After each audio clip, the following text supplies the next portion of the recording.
வாங்கங்க, இன்றைக்கி நம்ம செட்டிநாடு ஸ்பெஷல் வெள்ளை பணியாரம் எப்படி செய்யலான்னு பார்க்கலாம். 1 டம்ளர் அளவு பச்சரிசி எடுத்துக்கலாம், 1/4 டம்ளர் அளவு உளுந்து எடுத்துக்கலாம்.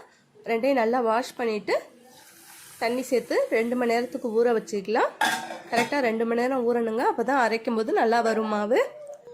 2 மணி நேரம் ஆயிடுச்சு. அரிசியும் பருப்பு நல்லா ஊறி வந்திருக்குங்க. மிக்சியில் சேர்த்து அரைச்சிட்டு வந்துடலாம். மிக்சியை கழுவி கொஞ்சமாக தண்ணி சேர்த்துக்கலாம், தண்ணி அதிகமாக சேர்க்க வேண்டாம்.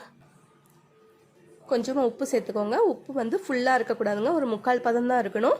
அப்போ தான் அந்த வெள்ளைப்பணியாரத்தோட டேஸ்ட் வந்து நல்லாயிருக்கும். மாவு இந்த பதத்துக்கு இருக்க மாதிரி பார்த்துக்கோங்க.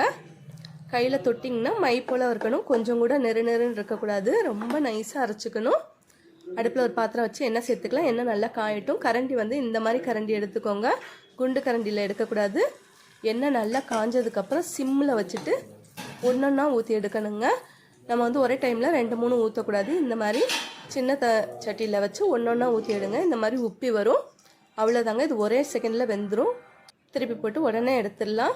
நிறம் மாறுறதுக்கு முன்னாடி எடுத்துடணுங்க.